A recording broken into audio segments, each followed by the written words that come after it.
Hello বন্ধুরা, good morning. তো কেমন আছো তোমরা সবাই? আশা করছি সকলেই খুব ভালো আছো এবং সুস্থ আছো। তো আজকে নতুন ব্লগে বন্ধুরা তোমাদের সকলকে স্বাগত। তো বন্ধুরা দেখো, আজকে আমি সকাল সকাল করব খিচুড়ি। তো তার জন্য দেখো সমস্ত সবজিগুলো কেটে নিলাম। আর দেখো বন্ধুরা, যেখানে বেগুন আর হচ্ছে পেঁপে, আলু, তো সমস্তটা আমি কেটে নিয়েছি বন্ধুরা। দেখো থোড়, তো যাই হোক সব কিছু কেটে নিয়ে দেখো বন্ধুরা, আলুটা কিন্তু ভাজতে শুরু করে দিচ্ছি। আর এদিকে আমার শাখাটা বেড়ে গেছে, আর এদিকে বর চলে এসেছে, বলছে আমাকে তো দেখাই যাচ্ছে না, তো একটু দেখে নিলাম। আর এই যে আমার অঙ্কুশ বাবা, দেখতে পাচ্ছ বন্ধুরা, কোলে ওঠার জন্য কিন্তু বায়না করছে। তো আমি কোলে নিতে চাইছিলাম না, তো একটু নেচে নিলাম। খিচুড়ি রান্না করছি, খিচুড়ি। দেখো ও কিন্তু থামবে না, তো কোলে উঠে গেছে। আর এইদিকে দেখো বন্ধুরা, দুই পুত্র আর বর মারপিট করতে শুরু করে দিয়েছে। যার বাড়িতে দুই ভাই আছে তারাই জানে। দেখো বন্ধুরা কি যে মারামারি লাগে, তো তোমাদেরকে আর কি বলবো। আর দেখো বন্ধুরা, এই যে আমার এটা কিন্তু ভাজা হয়ে গেছে, আলু আর পেঁপেটা। আর আমি প্রেশার কুকারে রান্না করব, তো তার জন্য প্রেশার কুকারে ঢেলে নিলাম। আর এখন ভেজে নিচ্ছি বন্ধুরা বেগুনটাকে। দেখো আর থোড়টা তো যেহেতু নরম, তো তার জন্য আর ভাজলাম না। তো দেখো সবজি ভাজা কিন্তু একদম কমপ্লিট। আর এখন আমি মুগ ডালটাকে ভেজে নিচ্ছি বন্ধুরা। মুগ ডালটাকে ভেজে নিয়ে তারপরে একবারে প্রেশার কুকারে দিয়ে দেবো। তারপর দেখো বন্ধুরা, অঙ্কুশ বাবা খাবে মুগ ডাল ভাজা, তার জন্য বাটি নিয়ে চলে এসেছি। আর এই দেখো মুগ ডাল ভাজা ওকে দিয়ে দিলাম। আর এখন কিন্তু আমি যে চাল ডাল মিশিয়ে নিয়েছি, আর দেখতে পাচ্ছি এই যে বন্ধুরা কড়াইয়ে দিয়ে দিচ্ছি তেল। তো কড়াই কিন্তু পুরোপুরি তেতে গেছে। আর এখন এই যে শুকনো লঙ্কা ফোড়ন দিয়ে, পাঁচফোড়ন দিয়ে রান্না করব খিচুড়ি। তো দেখো বন্ধুরা, শুকনো লঙ্কাটা দিয়ে দিলাম। আর এদিকে দেখো পাঁচফোড়ন দিয়ে দিয়েছি বন্ধুরা। তো কড়াই হয়েও গেছে। এখন আমি দিয়ে দেবো এই যে চাল ডাল। তো চলো দেখো, মুগ ডাল মুসুর ডাল মিশিয়ে নিয়েছি, চালটাকে ধুয়ে নিয়েছি। এখন দিয়ে দিলাম এই যে বন্ধুরা চাল আর ডাল। তো চলো এখন দিয়ে দেবো নুন আর হচ্ছে হলুদ। দেখতে পাচ্ছ বন্ধুরা, এই যে আমি হলুদ দিয়ে দিলাম।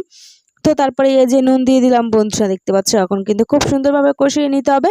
কষিয়ে তারপরে কিন্তু প্রেসার কুকারে ঢেলে দেবো। তো দেখতে পাচ্ছ এই যে খুব সুন্দরভাবে কিন্তু আমি বন্ধুরা কষিয়ে নিচ্ছি, দেখতে পাচ্ছ। তো দেখো মোটামুটি কিন্তু হয়ে এসেছে কষানো। তো বন্ধুরা কষানো একদম কমপ্লিট। তো চলো এখন আমি প্রেসার কুকারে ঢেলে দেবো বন্ধুরা।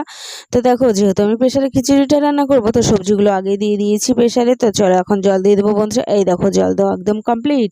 তো দেখতে পাচ্ছ এই যে সবজিগুলো দিয়ে দিয়েছি। তারপরে কত সুন্দর লাগছে না কষিয়ে টুষিয়ে। এখন বন্ধুরা মারতে হবে সিটি। তো দেখো সিটি মারতে মারতে একদম খিচুড়ি কমপ্লিট। তো তারপরে একটু জিরে ভেজে নিয়ে তারপরে দিয়ে দিলাম বন্ধুরা জিরে বেটে, শিলপাটাতে বেটে তারপরে জিরের গুঁড়োটা দিয়ে দিচ্ছি বন্ধুরা। তারপরে দেখো বন্ধুরা, দাঁড়িয়ে দাঁড়িয়ে আর হচ্ছিল না, অনেকটা পরিমাণে উঁচু তো আমার ইয়েটা, তো তার জন্য দেখো নামিয়ে নিলাম। আর এদিকে দেখো এই যে আমার অঙ্কুশ বাবা চলে এসেছে সামনে বসার জন্য। আর দেখো বন্ধুরা খিচুড়িটা যা সুন্দর হয়েছে, তোমাদেরকে আর কি বলবো, দেখতে পাচ্ছ। আর এই যে আমার পুত্র সামনে বসে বললো এই দেখো খিচুড়িটা।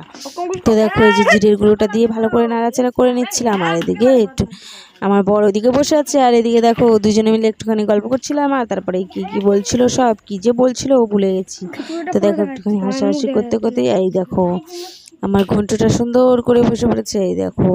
আর চলো খিচুড়ি হচ্ছে কি বলে মশলা মিশানো কমপ্লিট। এখন আমি কিন্তু খেতে দিয়ে দেবো বন্ধুরা। তো দেখো এই যে দুই পুত্র বসে পড়েছে বন্ধুরা খেতে। তো চলো আমার দুই পুত্র খিচুড়ি খেতে বসে গেছে। কেমন আছে বল জোরে জোরে, কেমন আছে?